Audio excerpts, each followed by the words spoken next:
अगर सरकार नहीं मानेगी तो ये चादर कफन में भी बदल जाएगा तो हम उसको भी स्वीकार कर लेंगे। हमने यही सोचा कि जब जंतर मंतर का प्रोटेस्ट से धर्मेंद्र प्रधान जी का इस्तीफा हो सकता है, तो यह सिस्टम क्यों नहीं सुधर सकता है। और मेरा माँ का तबीयत ख़राब हुआ था, हम इलाज नहीं कर पाए और मेरा माँ हमको छोड़ के चल गई। हम आंदोलन में अपना माँ को खोए हैं और हमको ऐसा लगता है कि जेपीएससी को जब तक हम सुधारेंगे नहीं, मेरा माँ का दिवंगत आत्मा को शांति नहीं मिलेगा।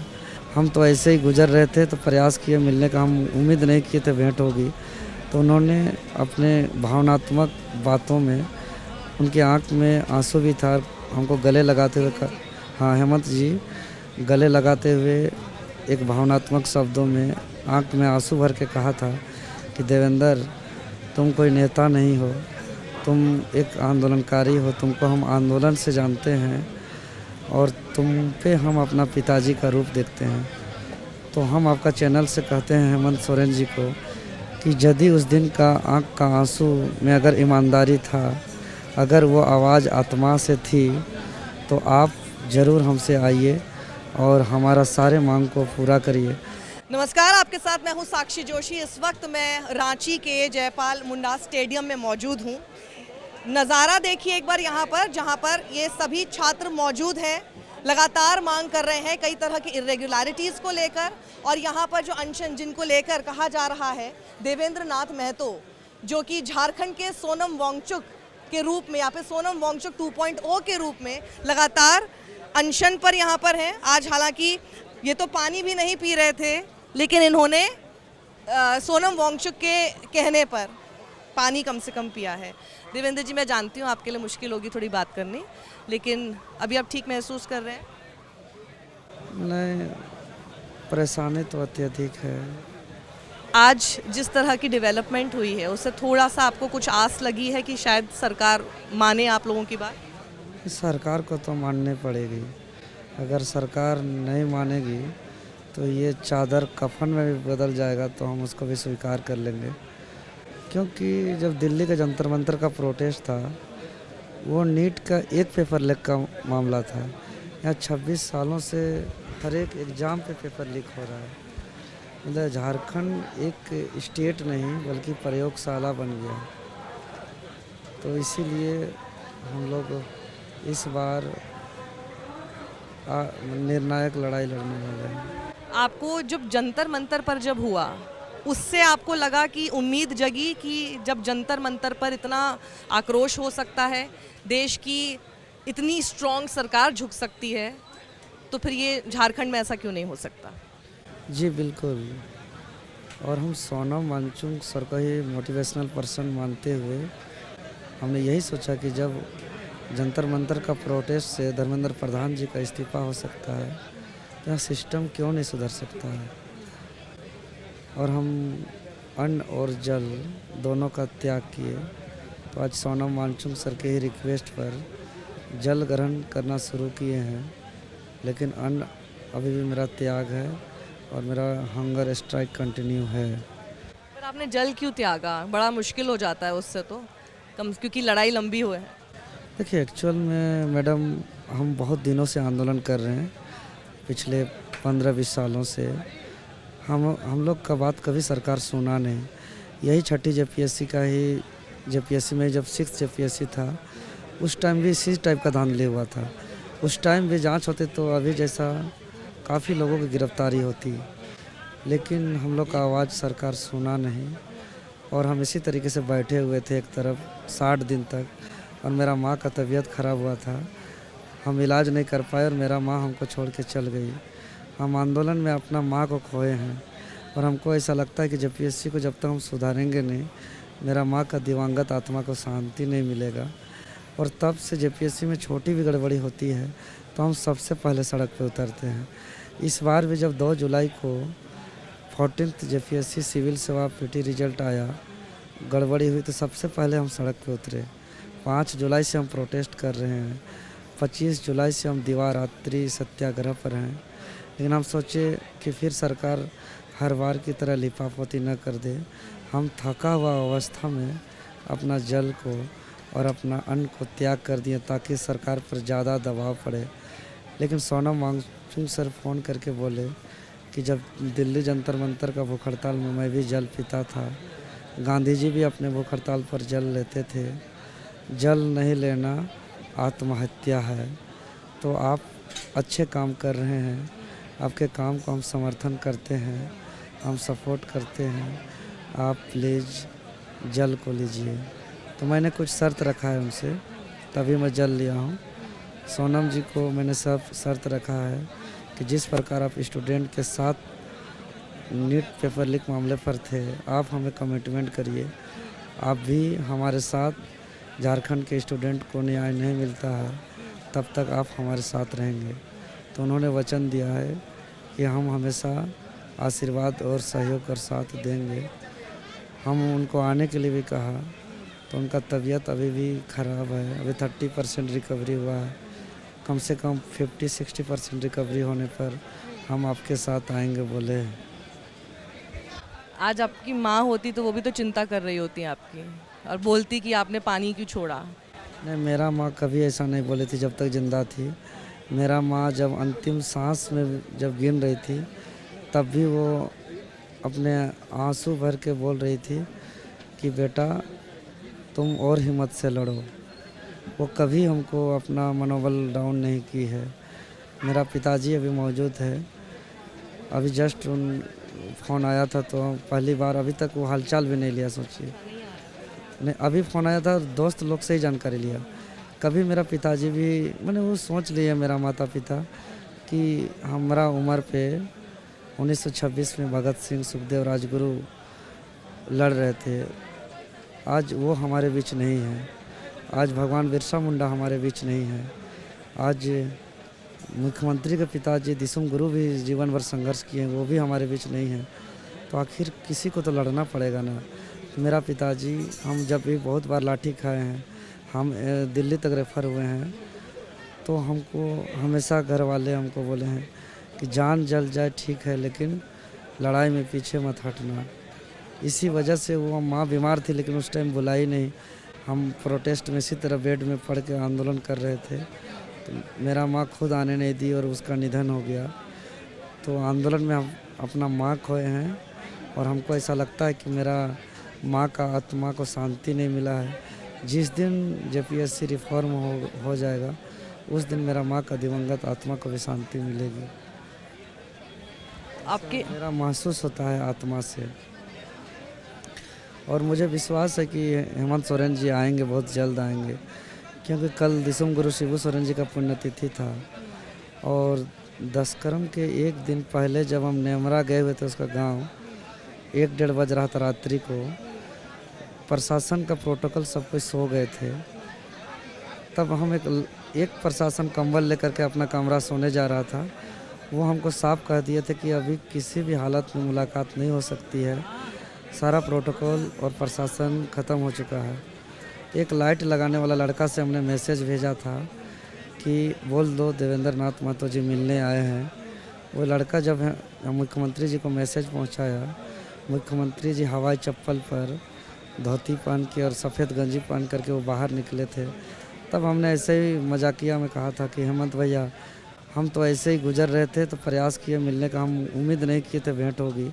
तो उन्होंने अपने भावनात्मक बातों में, उनकी आंख में आंसू भी था, हमको गले लगाते हुए कहा, हाँ हेमंत जी, गले लगाते हुए एक भावनात्मक शब्दों में आंख में आंसू भर के कहा था कि देवेंद्र, तुम कोई नेता नहीं हो, तुम एक आंदोलनकारी हो, तुमको हम आंदोलन से जानते हैं और तुम पे हम अपना पिताजी का रूप देखते हैं। तो हम आपका चैनल से कहते हैं हेमंत सोरेन जी को कि यदि उस दिन का आँख का आंसू में अगर ईमानदारी था, अगर वो आवाज़ आत्मा से थी, तो आप ज़रूर हमसे आइए और हमारा सारे मांग को पूरा करिए।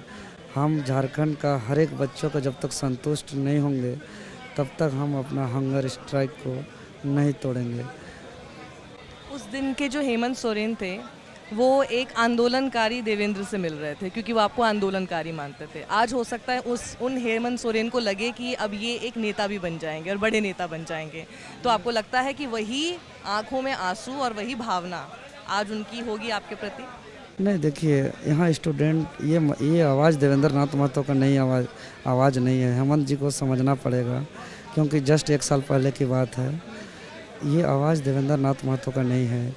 ये आवाज़ झारखंड के उन लाखों युवाओं का है जिनका भविष्य प्रतियोगी परीक्षा पर निर्भर है, जो अपने सपनों की तलाश किताबों में करते हैं। ये आवाज़ में कई माँओं का उम्मीद है, कई बहनों का त्याग है। उन बहनों का आवाज़ है जो सीमित संसाधन के बावजूद अपना सपना को सीमित नहीं किया है। और ये उन पिताओं का आवाज़ है जो खेत खलिहान में पसीना बहाते हैं, जो लेबर कुली मजदूर का काम करते हैं, जो ड्राइवर खलासी का काम करते हैं। उसको समझना पड़ेगा। हम नेता बनने के लिए नहीं, हम उनके पिताजी दिसुम गुरु शिबू सोरेन के रास्ते में हैं। उन्होंने भी जीवन भर लड़ा है और हम वादा करते हैं कि अगर दिसुम गुरु शिबू सोरेन जिंदा होते तो अभी मेरे साथ आंदोलन में सशरीर होते। एकदम हमको विश्वास है, क्योंकि जीवन भर संघर्ष किया है। अगर हेमंत सोरेन जी अपने पिताजी को आदर्श मानते हैं, उनके रास्ते पर चलते हैं और वो हमको अपना पिता का रास्ते में देख पा रहे हैं, तो वो नेता और सत्ता और कोई भी गुरूर और अहंकार को छोड़ते हुए वो सीधे हमसे आके वार्ता करे। यही मेरा रिक्वेस्ट है। और ये जो विधानसभा तक की मार्च की बात है, तो वो जारी रहेगी। आप तो उस स्थिति में नहीं है जो कि आप कुछ कर सकते हैं उसमें।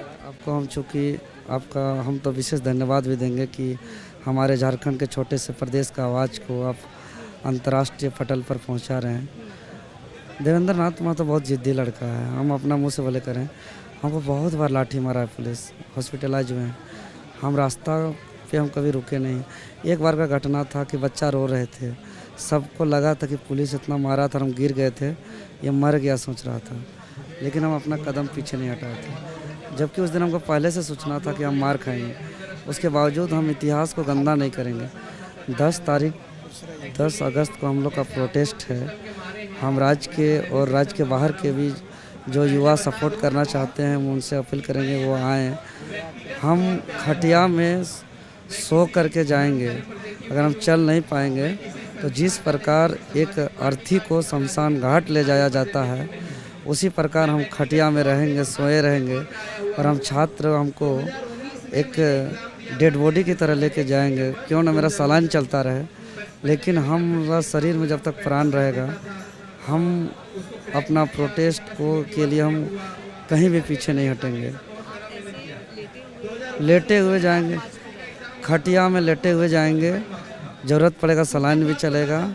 और हमको लड़का एक जैसे डेड बॉडी को दाह संस्कार के लिए लेके जाता है, वैसा हालात में भी जाना पड़े तो हम जाएंगे, बशर्ते मेरा शरीर में सांस रहना चाहिए। अगर सांस ही छोड़ दे तब तो अलग बात है। नहीं, जो भी है हम एकदम फैक्ट बात बोल रहे हैं। हम जो बात बोलते हैं हम एकदम हर एक बात में हम सही में बोलते हैं। क्या लिखा हुआ है? ये कोई कुछ लिख देते, इधर सलाइन चढ़ा था ना, तो इधर कुछ लिखा होने। ऐसे स्टूडेंट लोग कभी कभी करते हैं तो पेन से भी मेरा मसाज वसाज करते तो उसी समय आ गया होगा। कुछ वैसा नहीं है। मेरा वैसा जीवन में कुछ नहीं है कि हम अपने हाथ में लिखें। मेरा जीवन में कुछ वैसा है नहीं कि हाथ में लिखना पड़े हमको।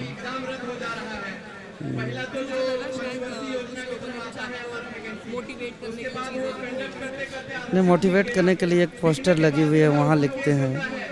और मोटिवेट तो खैर इतना हमको कर रहे हैं कि मेरा बदन पूरा बिल्कुल सपोर्ट करना छोड़ दिया है। सिर्फ हमारा दिमाग काम कर रहा है, बाकी मेरा शरीर का कुछ भी काम नहीं कर रहा। जो हम हल्का फुल्का दबे आवाज़ में बोल पा रहे हैं, बाकी मेरा सपोर्ट छोड़ दिया सारा बॉडी। हम उठ के चल भी नहीं पाएंगे, ऐसा मेरा स्थिति है।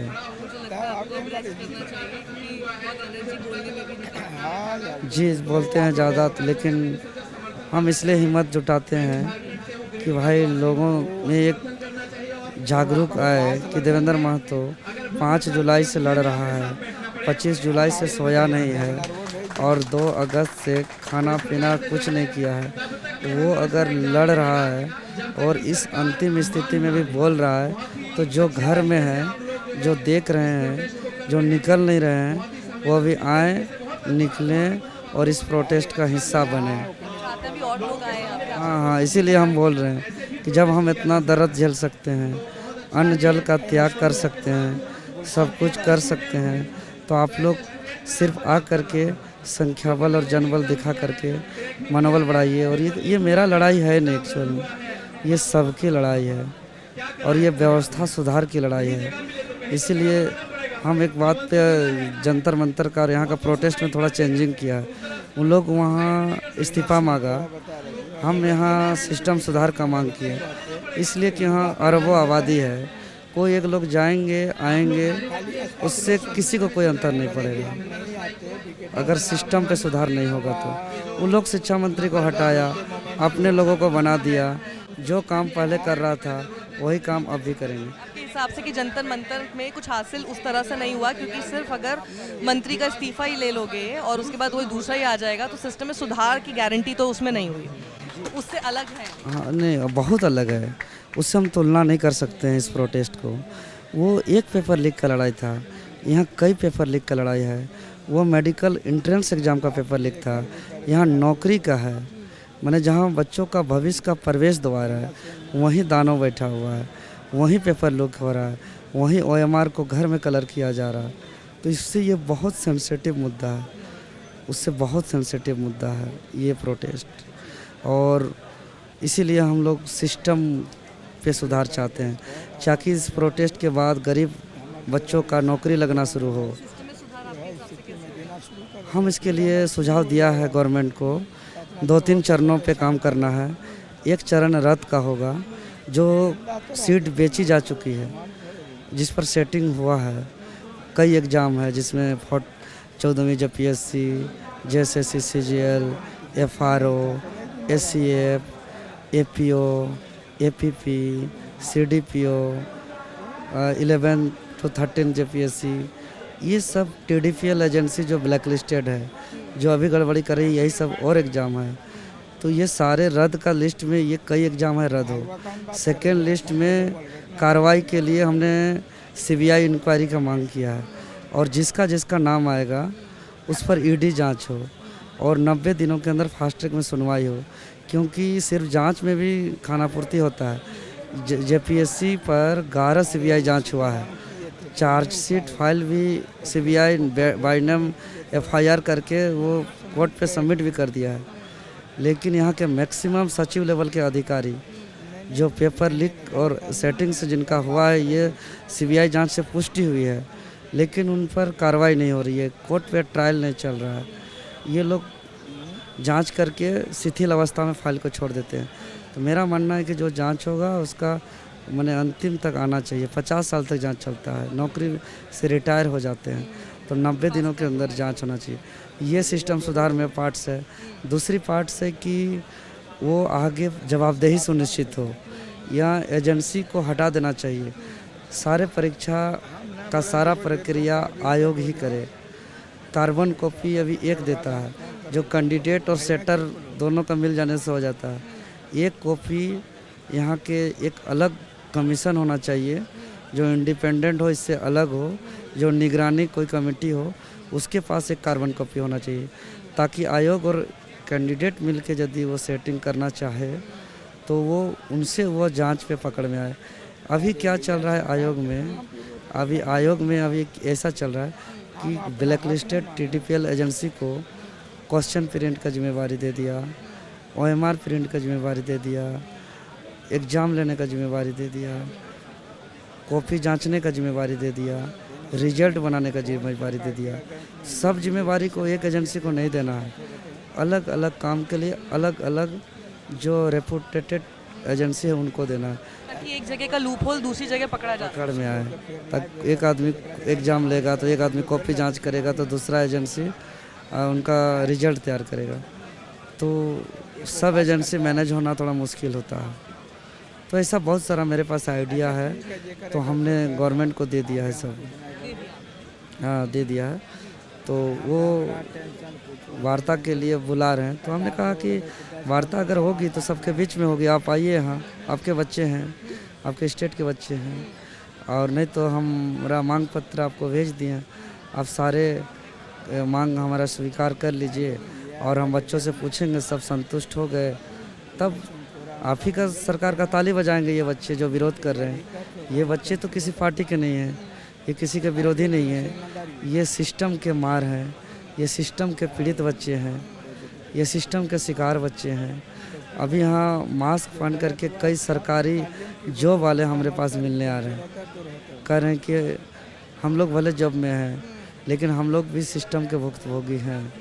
तो यहाँ नौकरी वाले भी सिस्टम के भुक्तभोगी हैं, सिर्फ बेरोजगार ही नहीं है। तो हम लोग पूरा सिस्टम रिफॉर्म की बात कर रहे हैं जी। मुझे लगता है अब आपको रेस्ट भी करना चाहिए, सारी आपकी बातें सामने आई हैं। तो इसमें जो मुझे लगता है बहुत ही मुख्य बातें जो इन्होंने अपनी कही हैं, सबसे पहली तो इन्होंने अपील की है लोगों से। वो कह रहे हैं कि ये सिर्फ लड़ाई मेरी नहीं है, ये लड़ाई आप सब लोगों की है और उनकी मांग है, वो चाहते हैं कि लोग ज़्यादा से ज़्यादा इस सपोर्ट में उनके लिए आएँ और सिर्फ उनके लिए नहीं, इस पूरे कॉज के लिए आएँ। दूसरी बात, वो एक याद दिला रहे हैं हेमंत सोरेन को।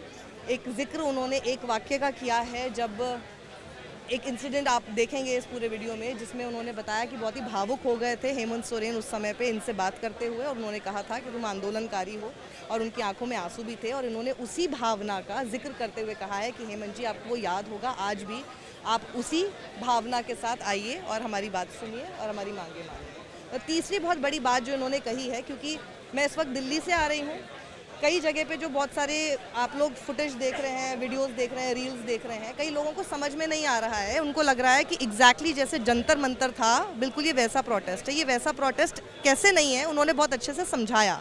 थोड़ा सा मैं आपको उसमें बता देती हूँ। वो कह रहे हैं वहाँ पर वो एक पर्टिकुलर एक पेपर लीक के बारे में था, नीट के पेपर लीक के बारे में बात हो रही थी। यहाँ पे अलग अलग तरह के जो पेपर्स लीक हो रहे हैं, इरेगुलरिटीज़ हो रही हैं, सिस्टम में जो बदलाव चाहते हैं उसके ऊपर बात हो रही है। वहाँ पर इस्तीफे की मांग हो रही थी। इनके हिसाब से सिर्फ इस्तीफे से मांग करने से कुछ नहीं होने वाला, सिस्टम नहीं बदलेगा। तो यहाँ पर हम ऐसी भी कोई मांग नहीं कर रहे हैं। तो ये है पूरा इस वक्त जो मैंने कोशिश की है, जो इन्होंने सारी बातें बोली उसमें से आपको कुछ पॉइंटर्स देने की। इस वीडियो को ज़्यादा लोगों तक पहुंचाइए, मेरी अपील है। कम से कम झारखंड के लोग जो हैं वो इसको ज़्यादा से ज़्यादा पहुंचाइए, क्योंकि इसमें इनकी एक अपील है जो शायद ज़्यादा स्टूडेंट्स तक जब पहुंचेगी तो ये कॉज और भी ज़्यादा पहुंचेगा, सरकार के कानों तक और भी ज़्यादा इसका असर पड़ेगा। कैमरा पर्सन यश और अपने सहयोगी आशीष विराज शुक्ला के साथ साक्षी जोशी, बने रहिए आप मेरे साथ रांची से लाइव।